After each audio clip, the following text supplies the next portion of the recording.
উত্তর দমদমে ভোট প্রচারে চন্দ্রিমা ভট্টাচার্য। বিধানসভা নির্বাচন যত এগিয়ে আসছে চলছে জোর কদমে প্রচার। বৃহস্পতিবার লক্ষ্মীবারের সাত সকালে উত্তর দমদম পুরসভার 12 নম্বর ওয়ার্ডে নিমতা পাঠানপুর মাঝবাজারে ভোট প্রচার এবং জনসংযোগ সারলেন দমদম উত্তর বিধানসভা কেন্দ্রের তৃণমূল কংগ্রেস প্রার্থী চন্দ্রিমা ভট্টাচার্য। ছোট ব্যবসায়ী থেকে সাধারণ মানুষ কেউ ফুল ছিটিয়ে কেউ বা মালা পরিয়ে চন্দ্রিমা ভট্টাচার্যকে আশীর্বাদ করলেন। লক্ষ্মীবার, এই লক্ষ্মীবারে আপনি গণেশ প্রাপ্তির জন্য বাজারে ঘুরছেন, কোনো সমস্যা দেখছেন বা সমস্যা থাকলে তার কি নিরসনের উত্তর দিচ্ছেন। কোনটা নিয়ে না মানে লক্ষ্মীবার তো বটেই, আর আমাদের এখানে যিনি আছেন আমাদের নেত্রী, তিনিও লক্ষ্মীর প্রতীক। এই যে ভান্ডার দিয়েছেন সেটা লক্ষ্মীর ভান্ডার, লক্ষ্মীদের হাতে তুলে দিয়েছেন। পুরো বাংলাটা লক্ষ্মীদের বাংলা।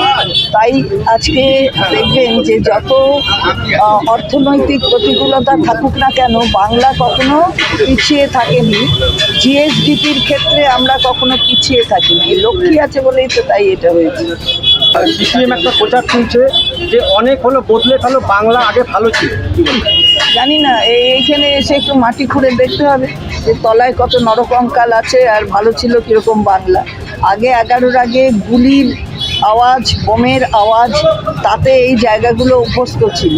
আর 11-র পর থেকে আজ অবধি কেউ গুলি বোমা শোনেনি। এখানে সাধারণ মানুষ আছে, জিজ্ঞেস করতে পারে। এই কদিন যা ঘুরলেন কি ভাইব্রেশন পাচ্ছেন? অত্যন্ত ভালো মানুষের রেসপন্স এবং মানুষ তৈরি হয়ে আছেন। আর যেভাবে তাদের চক্রান্তে শিকার করেছে এই স্যারের নামে, সেটা সবাই বলে দিচ্ছে যে আমরা কেউ ইয়েস স্যার বলবো না, সবাই নো স্যারই বলবো।